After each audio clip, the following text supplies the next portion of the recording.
Hello friends, a very good morning to all of you. I am Rahul Yadav. कैसे हो सब लोग? एक बार फिर से आपके सामने उपस्थित हूँ एक नया वीडियो लेकर और आपके कुशल होने की, प्रसन्न होने की, आनंदित होने की इस मंगल कामना के साथ चलिए आइए इस वीडियो को शुरू करते हैं. तो एक बात जरूर आप ये ध्यान रखें प्लीज, आप जब देखते हैं इसको सब्सक्राइब कर दें. नीचे आप वो देख रहे होंगे वो सब्सक्राइब लिखा हुआ होता है. जिसने कर दिया बहुत बहुत अच्छा, नहीं किया है सब्सक्राइब कर दें, लाइक कर दें. आपके पैसे नहीं लगते, उससे हमारा थोड़ा उत्साह बढ़ता है, हमें प्रोत्साहन मिलता है और हम और प्रेरित होते हैं अच्छे अच्छे वीडियोस बनाने के लिए. तो आइए, स्वागत है आपका. चलो शुरू करते हैं अपनी आज एक और नई कक्षा. हम अभी तक पढ़ रहे थे और हमने सीखा था, उसके बारे में थोड़ा सा देख लें. हमने सीखा था प्रेजेंट इंडेफिनिट में अफर्मेटिव सेंटेंसेज, उसमें ही सीखा था नेगेटिव सेंटेंसेज और उसी में सीखा था इंटेरोगेटिव सेंटेंसेज. अब बात यहां रुकी थी हमारी. इंटेरोगेटिव मैंने आपको बताया कि अगर हम इसको दो प्रकार से पढ़ लें, यहीं पर टीचर्स पढ़ाते नहीं है, उन्हें भी देखो ऐसा करना चाहिए. इसमें एक इंटेरोगेटिव नेगेटिव सेंटेंस होता है, उसकी खास जरूरत नहीं होती है हमें. इंग्लिश चाहे आप कहीं भी सीखें, कुछ भी सीखें, आपको ये सब बातें सीखना अत्यंत जरूरी है. मैं कह रहा हूं आपको बहुत जरूरी है कि आप ये सब सीखें. चाहे आप टीचर हैं, आपका पेशा चाहे जो भी हो, अगर आप अंग्रेजी पढ़ना चाहें तो इन्हें आप सीखना बहुत आपके लिए जरूरी है. देखिए, अफर्मेटिव सेंटेंस हमने पढ़ा था और उसका मतलब हमने समझा था भाई ये सकारात्मक वाक्य होते हैं, साधारण वाक्य होते हैं, सरल वाक्य होते हैं. और नेगेटिव सेंटेंस जो है इसके बारे में भी आपने सीखा था, नकारात्मक वाक्य होते हैं, इंटेरोगेटिव होते हैं, प्रश्नवाचक. इसके बारे में मैं आपको बता रहा था. वास्तव में टेंस में आप प्रश्नवाचक वाक्य पढ़ते हैं, वो हेल्पिंग वर्ब वाली.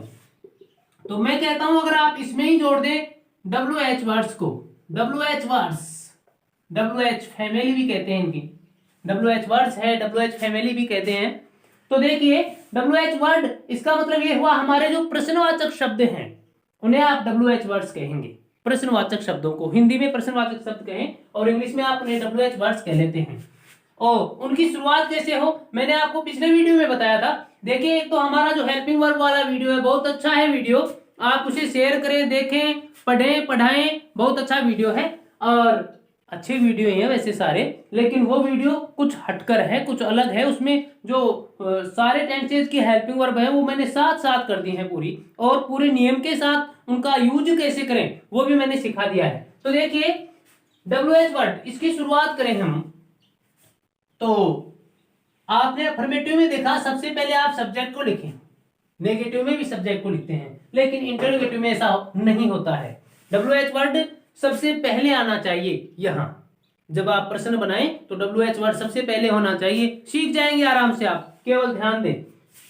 आप तो बस केवल ऐसा करें, प्रेरित करें जो पढ़ने वाले हैं उनको कि भाई आप यहाँ पढ़ लें, सीख लें. इजी भाषा में समझा रहा हूं मैं, बस ये है, बहुत आसान भाषा में सरल तरीके से आपको समझाने का प्रयत्न कर रहा हूं. देखिए WH वर्ड, इसके बारे में हम सीख रहे हैं. तो सबसे पहले ये जानना जरूरी है कि वास्तव में WH वर्ड हम क्यों पढ़े, कहां से आए, क्या जरूरत है इनकी. तो कोई भी प्रश्न जब किया जाएगा ना तो WH वर्ड से शुरू होगा. हेल्पिंग वर्ब वाला जो है मैंने आपको सिखाया था कि उसके जो आंसर हैं वो हाँ या नहीं में होंगे, चाहे हिंदी हो या इंग्लिश हो. इंग्लिश में यस या नो से शुरू हो जाएंगे, मैंने आपको समझाया था. क्या आप जाते हैं तो आप उत्तर बताएंगे, या तो आप जाते हैं तो हाँ, नहीं जाते हैं तो नहीं. और देखो जैसे इंग्लिश में आप कोई भी सेंटेंस बोले, जैसे डू यू रीड, क्या आप पढ़ते हैं, तो आप पढ़ते हैं तो बताएंगे yes I read, no I do not read.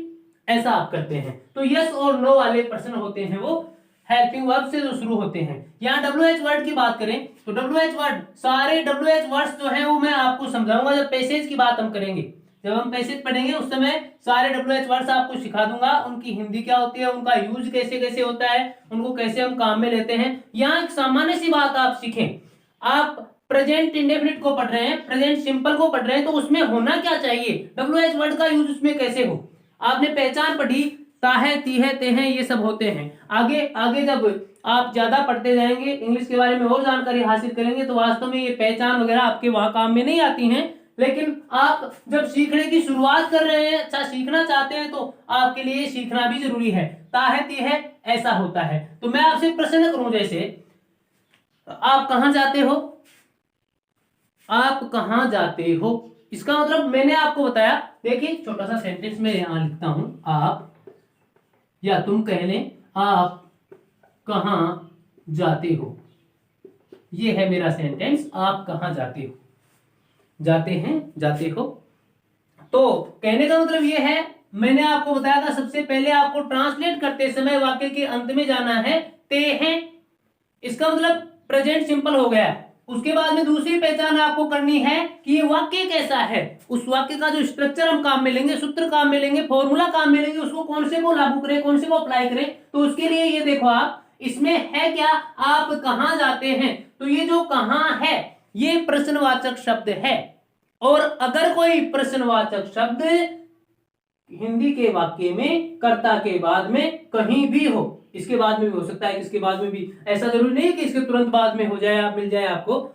लेकिन प्रश्नवाचक शब्द अगर वाक्य में है और अंत में प्रश्नवाचक शब्द है, तो वो वाक्य ट्रांसलेट करते समय उस प्रश्नवाचक शब्द के इंग्लिश से, उसकी अंग्रेजी से ही शुरू होगा। ये ध्यान रखना, ये जो कहां है इसकी अंग्रेजी, इसका इंग्लिश वर्ड, इसका WH वर्ड, वो सेंटेंस में सबसे पहले आएगा, सबसे पहले उसका आना जरूरी है।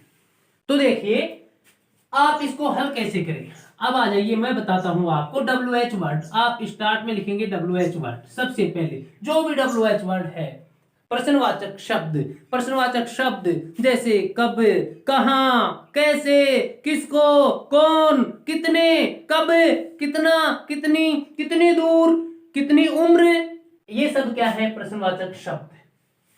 इंग्लिश में कह लें वोट है, वाई है, वेयर है, वेन है, हाउ मेनी है, हाउ मच है, हाउ फार है, हाउ ओपन है, जो भी है वो सारे के सारे क्या हैं, WH वर्ड्स। तो सबसे पहले आप किसको लिखेंगे, WH वर्ड को। उसके बाद में आपने इंटरोगेटिव में जो सूत्र पढ़ा, देखिए बहुत आसान है इसे करना। एक बार इसको मैं थोड़ा, आसान कैसे है, इंटरोगेटिव में आपने पढ़ा था क्या, हेल्पिंग वर्ब। सबसे पहले आप लिखेंगे हेल्पिंग वर्ब। तो हेल्पिंग वर्ब आप जानते हैं प्रेजेंट सिंपल में कौन कौन से हैं, डू और डच। सिंगुलर के लिए डच और प्लूरल के लिए डू। अच्छा, इसके बाद में आप लिखते हैं सब्जेक्ट, इसके बाद में आप लिखते हैं मेन वर्ब की फर्स्ट फॉर्म, और उसके बाद में आप लिखते हैं ऑब्जेक्ट। इसके बाद में जो भी बचा हुआ है वो, और नहीं बचा हुआ तो कोई बात नहीं, और अंत में आप लगाते हैं प्रश्नवाचक चिन्ह, question mark, question mark.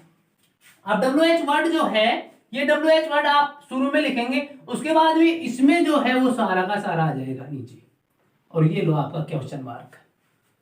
WH word शुरू में आ गया, उसके बाद में वही हेल्पिंग वर्ब जो उसमें आई थी वही इसमें रहेगी, उसके बाद में सब्जेक्ट आ जाएगा, मेन वर्ब की फर्स्ट फॉर्म आ जाएगी, और ऑब्जेक्ट आ जाएगा। आराम से सीख जाएंगे आप। देखो ध्यान से, देखो ध्यान से सुनो, क्या है सबसे पहले, डू और डच। मतलब ये डू और डच क्या है, इस टेंस की सहायक क्रियाएं हैं, मतलब helping verbs of present simple, helping verbs of present simple. देखिए उसके बाद में है सब्जेक्ट, वाक्य में जो सब्जेक्ट है उसके बाद में आएगा, उसके बाद में है मेन वर्ब की फर्स्ट फॉर्म और ऑब्जेक्ट। क्वेश्चन मार्क लगा दें आप, अगर कुछ है तो बाद में लिख दें। ऐसा आप इसमें करना है, WH वर्ड शुरू में लिख दें, उसके बाद में हेल्पिंग वर्ब लिख दें, सब्जेक्ट लिख दें, मेन वर्ब की फर्स्ट फॉर्म ही आएगी। क्यों, क्योंकि आपने यहां इनको ले लिया है। SIS कब होता, जब ये नहीं होते। तो प्रेजेंट सिंपल और पास्ट सिंपल केवल दो टेंस ऐसे हैं जिनके अफर्मेटिव सेंटेंसेस में हेल्पिंग वर्ब का यूज नहीं किया जाता है, नहीं किया जाता है, ध्यान रखना। और किया जाता है तो कैसे किया जाता है वो हम बताएंगे आपको अगले वीडियो में, कभी बात करेंगे उसके बारे में। WH वर्ड हो गया। अब देखिए अपना वही प्रश्न जो मैंने लिखा था, तुम कहां जाते हो या तुम कहां जाते हैं, एक ही बात है। तुम, चलो लिख देता हूं एक बार, फिर अच्छे से समझ में आ जाएगा आपको। तुम कहां जाते हो या जाते हैं, ठीक है। मैंने आपको कहा था पहले ही, जब भी आप ट्रांसलेट करें तो सबसे पहले वाक्य के अंत में जरूर जाएं, और वाक्य के अंत में जाओगे तो आपको मिलेगा ते हो। ते हो ऐसा तो हमने पहचान में नहीं पढ़ा, ता है, ती है, ते हैं ऐसा पढ़ा, ता हूं ऐसा पढ़ा, ते हो ये नहीं पढ़ा, लेकिन ये भी इसी में शामिल है। अब देखिए एक बात और मैंने आपको पहले वीडियो में बता भी दी थी, एक बार फिर बता रहा हूं आपको, पहचान ध्यान रखना। जैसे मैं आपको कहूं वह गीता है, वह गीता है, वह पानी पीता है। कविता नहीं सुना रहा हूं, वैसे आपको याद कराने के लिए सब कुछ कर सकता हूं, मैं कविता सुना सकता हूं, चुटकुले सुना सकता हूं, लेकिन आपको याद करा दूंगा कंफर्म। अब देखो बात ये है, हम पढ़ क्या रहे थे, वह गीता है, तो मैंने आपको बताया था पहचान इसके हिंदी वाक्यों के अंत में होता है, ता है, ती है, ते हैं, तो ऐसा इसमें है, वह गीता है, लेकिन ये टेंस प्रेजेंट सिंपल नहीं है, ध्यान रखना, ध्यान रखना, इसके अंत में भी ता है ऐसा है, फिर भी प्रेजेंट सिंपल नहीं है। तो पहचान जो है वो जुड़ी हुई होनी चाहिए किसमें, वर्ब में, वर्ब में मतलब क्रिया में। ये गीता ये तो नाउन हो गया, क्रिया हो वो क्रिया में होना चाहिए, ये तो संज्ञा हो गया भाई गीता। अब देखो वह पानी पीता है, तो ये पीना क्रिया है, पीना क्रिया है, वर्ब है, इसका मतलब अब अपना टेंस काम करेगा, अब अपना टेंस काम करेगा, लेकिन नाउन के साथ नहीं करेगा, संज्ञा के साथ नहीं करेगा, ये प्रेजेंट सिंपल नहीं है, ध्यान रखना। तो चलो हम फिर से यहां पर लौट आते हैं, तुम कहां जाते हो या जाते हैं। देखिए तुम कहां जाते हो या जाते हैं, तो ये जो ते है ये वर्ब के साथ है, क्रिया के साथ जुड़ा हुआ है कौन, ते, तो प्रेजेंट सिंपल हो गया। इसको हल करने के लिए पहली शर्त पूरी हो गई, टेंस की पहचान। दूसरी शर्त है हमारी कंडीशन नंबर 2, वो कौन सी है, वाक्य की पहचान करो, वाक्य कैसा है, वाक्य कैसा है मतलब हमने क्या क्या पढ़ लिया, अफर्मेटिव पढ़ा, नेगेटिव पढ़ा, इंटेरोगेटिव पढ़ा, इंटेरोगेटिव में दूसरा टाइप पढ़ रहे हैं, टाइप दूसरा है, तीसरा है, जो भी है, लेकिन इंटेरोगेटिव का दूसरा प्रकार हम यहां देख रहे हैं, उसको पहचान रहे हैं, देख रहे हैं। तुम कहां जाते हो, देखो ये जो शब्द है कहां, ये प्रश्नवाचक शब्द है, प्रश्नवाचक शब्द है, तो हम सबसे पहले WH वर्ड को लिखें, उसकी इंग्लिश लिखें, उसका अंग्रेजी शब्द लिखें, तो कहां की अंग्रेजी, कहां का अंग्रेजी शब्द होता है वेयर, वेयर यानी कहां। उसके बाद में वो कहता है, मतलब अपना सूत्र यही तो काम कर रहा है ना अभी, ये इंटेरोगेटिव के हेल्पिंग वर्ब वाला था, ये WH वर्ड वाला है, WH वर्ड को लिखने के बाद में यही सूत्र रहेगा, तो डू या डज लिखें, डू या डज लिखें किसके अनुसार, इस सब्जेक्ट के अनुसार, मतलब करता क्या है उसके अनुसार लिखेंगे, डू लिखना है कि डज लिखना है। तो देखो वेयर, अब आ गया तुम है अपने पास, तो तुम के अनुसार क्या लिखें, तुम चाहे अकेला हो चाहे एक से ज्यादा हो, सबके लिए भी तुम क्या कर रहे हो, आप क्या कर रहे हो, हम सब काम में लेते हैं। वैसे आप अच्छा वर्ड होता है, पहले ऐसा चलन था कि भाई तुम छोटों के लिए बड़ों के लिए आप, आजकल सबके लिए आप हो गया है, ध्यान रखें। चलो खैर, तुम अकेला हो या एक से ज्यादा हो, बहुवचन ही होगा, अगर बहुवचन होगा, अगर प्लूरल होगा तो वर्ब आएगी डू। यहां डी आपको बड़ा दिखाई दे रहा होगा, मतलब बड़े का मतलब ये है, ये जो डी है कैपिटल है, लेकिन यहां स्मॉल हो जाएगा क्योंकि यहां हमने इसको लिख दिया है, वाक्य की शुरुआत में तो ऐसा करते हैं ना। अच्छा इसके बाद में डू आ गया, हेल्पिंग वर्ब में से एक। अब लिखो आप सब्जेक्ट को, सब्जेक्ट कौन है, तुम, ये लिख दो यू। अब वो कहता है आप लिखिए मेन वर्ब की फर्स्ट फॉर्म, मेन वर्ब की फर्स्ट फॉर्म, तो मेन वर्ब क्या है इसमें, जाना, जाना जो वर्ड होता है, जो वर्ब होती है वही उसकी फर्स्ट फॉर्म भी होती है, तो गो, यही फर्स्ट फॉर्म है। इसके बाद में वो कहता है ऑब्जेक्ट को लिखो, ऑब्जेक्ट इसमें कुछ है ही नहीं, इसके अलावा कुछ भी नहीं बचा है, अदर वर्ड्स भी नहीं है, जो शेष है वो भी नहीं बचा, कुछ भी नहीं बचा है, तो वो कहता है आप अंत में क्वेश्चन मार्क, प्रश्नवाचक चिन्ह लगा दो, ये लगा दिया, ये आपका सेंटेंस क्लियर हो गया। ये था कुछ WH वर्ड्स की कहानी। इसके बारे में देखो, मैं आपको इसलिए बता रहा हूं कि आप जो पढ़ते हैं, आप कौन सा पढ़ते हैं वो भी मैं आपको बता देता हूं। देखिए इसमें चार पार्ट बना लेते हैं, लोग पढ़ाते हैं, बच्चे पढ़ते हैं, उसमें ये ध्यान रखा जाता है सिर्फ कि वो यहाँ सब्जेक्ट के बाद में नोट को ले आते हैं और उसको बना देते हैं इंटेरोगेटिव नेगेटिव बना देते हैं। तो इसमें तो देखो, इसमें खास बात नहीं है। WH वर्ड पढ़ते हैं आप तो उसमें खास बात है। खास बात इसलिए है, किसी भी कक्षा का बच्चा हो, 5th क्लास से लेकर के किसी भी कक्षा का बच्चा हो 12th तक, सब लोग पैसेज को पढ़ते हैं। आप प्रतियोगी परीक्षाओं में, कॉम्पिटिटिव एग्जाम्स में भी उसे पढ़ते हैं। इसलिए जरूरी है कि WH वर्ड आप यहां से सीखना शुरू करें। अब इनका यूज कैसे करें, WH वर्ड कौन सा कैसे क्या होना चाहिए, उसके बारे में मैं अलग से वीडियो बनाऊंगा। अभी जरूरी नहीं है कि आप हु के बाद में वैसा लिखें, कौन कहाँ प्रोनाउन का काम करता है, कौन कहाँ नाउन का काम करता है, उसके बारे में हम आगे वीडियोज में बात करेंगे। लेकिन यहाँ सामान्य जानकारी आपके लिए सामान्य जानकारी थी। WH वर्ड को यहाँ लिख रहा हूं भाई, ये WH वर्ड लिख दिया मैंने। अच्छा, अब देखिए ये नेगेटिव वाला इनका कौन सा है वो देखो। क्या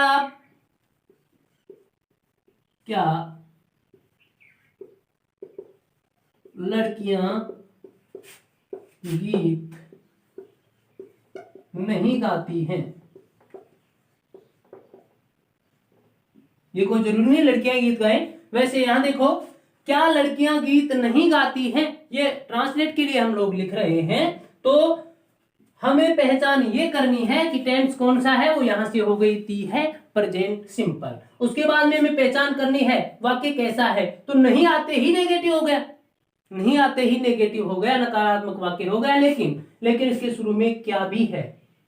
अगर ऐसा वाक्य हो जिसमें क्या भी आए हिंदी वाक्य में और नहीं भी आए तो वो इंटेरोगेटिव हो गया। और इंटेरोगेटिव कौन सा हो गया? इंटेरोगेटिव नेगेटिव, मतलब प्रश्नवाचक भी है और नकारात्मक भी है। ऐसा आप ध्यान रखें। तो इसको हल करने के लिए चलो भाई, आप कभी कह देंगे कि सर आपने ये नहीं बताया, मैं ये सेंटेंस भी आपको बता देता हूं। ये वाला स्ट्रक्चर भी आप ध्यान में रख लेना, स्क्रीनशॉट ले लेना, लिख लेना, पेन कॉपी लेकर बैठो, आराम से पढ़ो, पढ़ाई करो। देखो, डू और डच इसमें रहेगा, उसके बाद में सब्जेक्ट होगा और यहां सब्जेक्ट के बाद में आ जाएगा कौन? नोट। वैसे चिन्ह मैंने इधर कर दिया है, यहां आ जाएगा नोट, इसके बाद में मेन वर्ब की first form object, other words जो भी है वो, और क्वेश्चन मार्क प्रश्नवाचक चिन्ह। देखिए अब इसको ट्रांसलेट कर लेते हैं हम। तो ट्रांसलेट करो तो ये जो क्या है, मैंने आपको बताया था इसके उत्तर यस या नो में होते हैं, हाँ या नहीं में होते हैं। ये जो क्या है, इसके लिए सबसे पहले आपको हेल्पिंग वर्ब ही लिखनी है। तो वो किसके अनुसार लिखेंगे? सब्जेक्ट के अनुसार। सब्जेक्ट है अपने पास लड़कियां हैं, एक लड़की नहीं है। एक होगा तो डच और बहुवचन होगा, प्लूरल होगा तो डू का यूज करेंगे। तो देखो सबसे पहले आपने लिख दिया डू, ये आ गया। चलो डू के बाद में क्या करें? वो कहता है सब्जेक्ट को लिखो, तो सब्जेक्ट है अपने पास लड़कियां, गर्ल्स, ये हो गया। इसके बाद में क्या करें? वो कहता है नोट को लेकर आओ, तो नोट में कोई चेंज नहीं, नोट ज्यों का त्यों, ये हो गया आपका नोट। इसके बाद में बात है कि आप लिखो मेन वर्ब की फर्स्ट फॉर्म को। तो मेन वर्ब क्या है इसमें? गाना मतलब सिंग, यही इसकी क्या है? First form.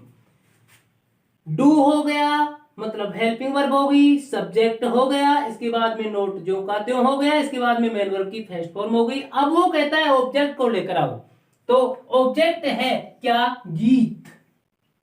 आप क्या और किसको लगाएं? एक ध्यान रखना इस बात का, कर्म जब हिंदी में कर्म कहें, इंग्लिश में ऑब्जेक्ट कहें, आप अगर उसको निकालना चाहें तो उसके लिए छोटी सी ट्रिक है, बाकी तो और पढ़ना पड़ेगा आपको। छोटी सी ट्रिक क्या है? आप उस क्रिया में क्या या किसको लगाएं, और जो उत्तर अगर आपको मिल रहा है, कोई उत्तर मिलता है, इट मीन्स वह क्या है? ऑब्जेक्ट। तो गाती है क्या? गीत। गाती है क्या? गीत। तो ये गीत क्या हो गया? ऑब्जेक्ट। तो सिंग, ये सॉन्ग, और फिर वो कहता है आप क्वेश्चन मार्क को ले आओ, प्रश्नवाचक चिन्ह को ले आओ, ये। अगर आप पढ़ रहे हो, ध्यान से समझ रहे हो, आपको कुछ समझ में आ रहा है, तो एक वाक्य, सिर्फ एक सेंटेंस आपके लिए। आप जब कभी भी आपका वीडियो देखना हो, जब कभी भी आप वीडियो को देखें, मुझे ट्रांसलेट करके बताएं, चाहे कमेंट्स में कमेंट्स में कितने ही ट्रांसलेट हों, आप भी कमेंट करें और ट्रांसलेट जरूर करें। आपके लिए वाक्य है क्या?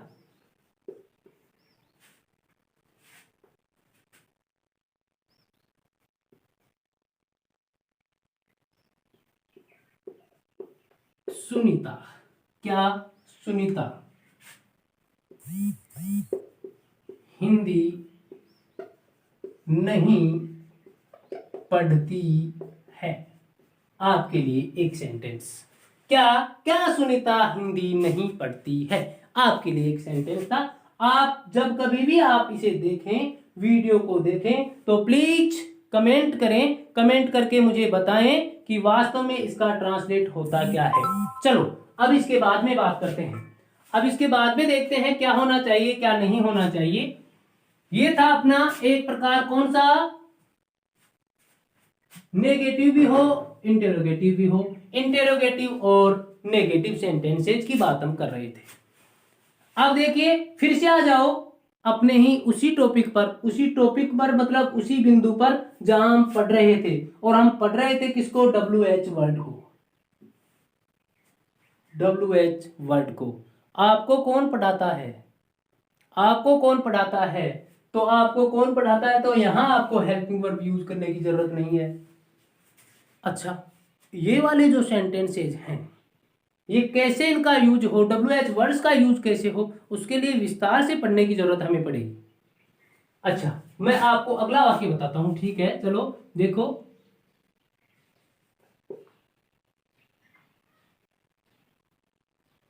अध्यापक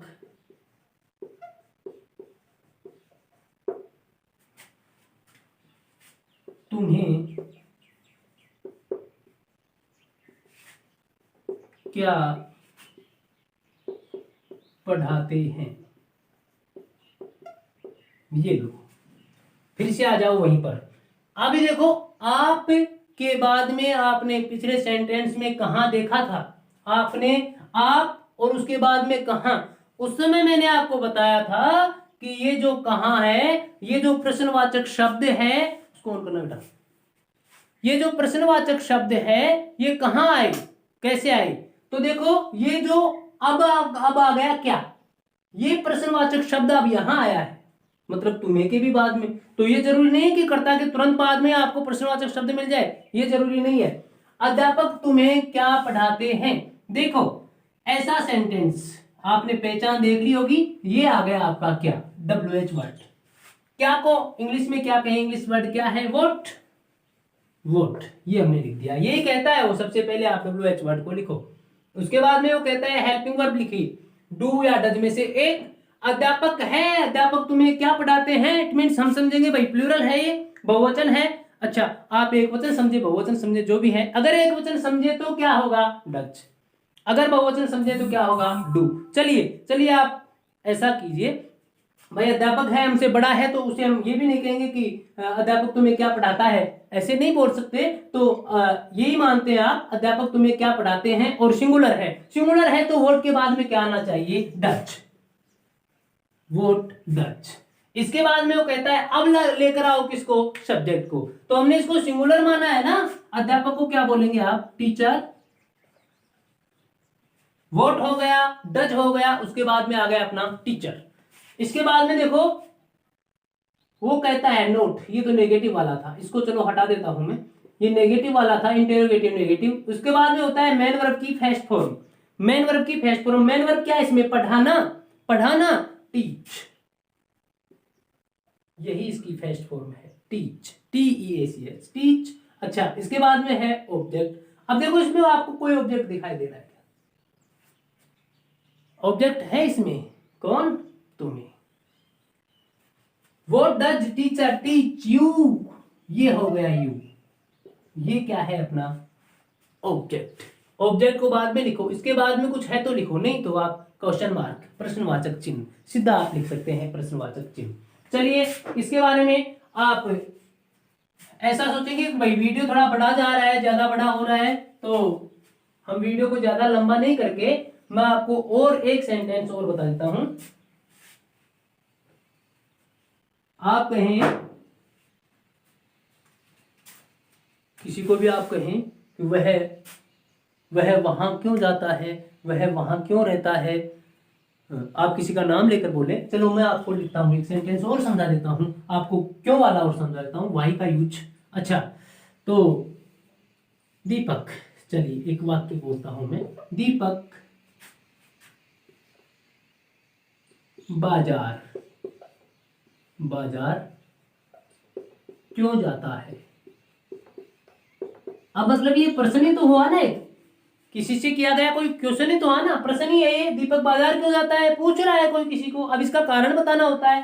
खैर उत्तर में वो उत्तर की बात है, हम केवल बात कर रहे हैं ट्रांसलेट की। ऐसा हो तो वाक्य के अंत में जाओ ता है, प्रेजेंट सिंपल, उसके बाद में दूसरी पहचान क्यों। क्यों है इट मीन्स WH वर्ड वाला क्वेश्चन है, वो ट्रांसलेट करना है आपको। तो क्यों अब इसकी इंग्लिश जो है, इंग्लिश वर्ड सबसे पहले लिखना है, तो क्या आ जाएगा, वाई यानी क्यों। इसके बाद में वो कहता है हेल्पिंग वर्ब लिखो, डूडल्स में से एक कर्ता के अनुसार, कर्ता कौन है, दीपक, सब्जेक्ट अपने पास दीपक है, तो दीपक के अनुसार क्या हो जाएगा, डच। इसके बाद में वो कहता है आप सब्जेक्ट को लिख दो, सब्जेक्ट कौन है अपने पास, दीपक, ये लो दीपक। अच्छा, इसके बाद में है मेन वर्ब की फर्स्ट फॉर्म। मेन वर्ब क्या है, जाना मतलब गो। अब क्या है, बचा हुआ क्या है अपने पास, बाजार है, गो टू मार्केट, ये लो मार्केट। और क्वेश्चन मार्क प्रश्नवाचक चिन्ह, ऐसा इसके बाद में होता है। अब देखिए, फिर कभी भी, जब कभी भी आपको मौका मिले, जब कभी भी आप वीडियो को देखें, आप इसका ट्रांसलेट करके, जो वाक्य मैं लिखूंगा उसका ट्रांसलेट करके कमेंट जरूर करें, आपको समझ में आया या नहीं। हाँ, ऐसा जरूर विश्वास दिलाता हूं आपको, अगर आपने वीडियो को पूरा देख लिया, पूरा अच्छी तरह से देखा और समझा, तो कन्फर्म आपको समझ में आ गया होगा।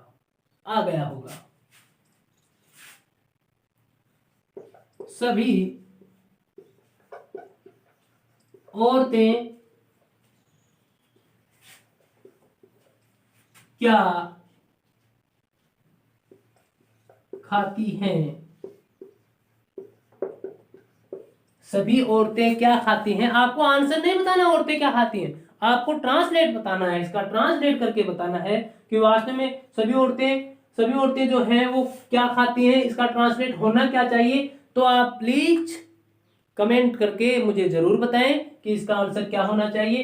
वीडियो को ज्यादा लंबा न करते हुए, चलो फिर कभी बताएंगे आपसे, फिर बातें करेंगे। और आप जो है ऐसा करें, लाइक वाला प्लीज ध्यान रखें, सब्सक्राइब करें, वीडियो को पूरा देखें, ध्यान से देखें। और जो है अगर आपको समझ में आ रहा है तो औरों को भी आ सकता है, आप वीडियो को शेयर करें।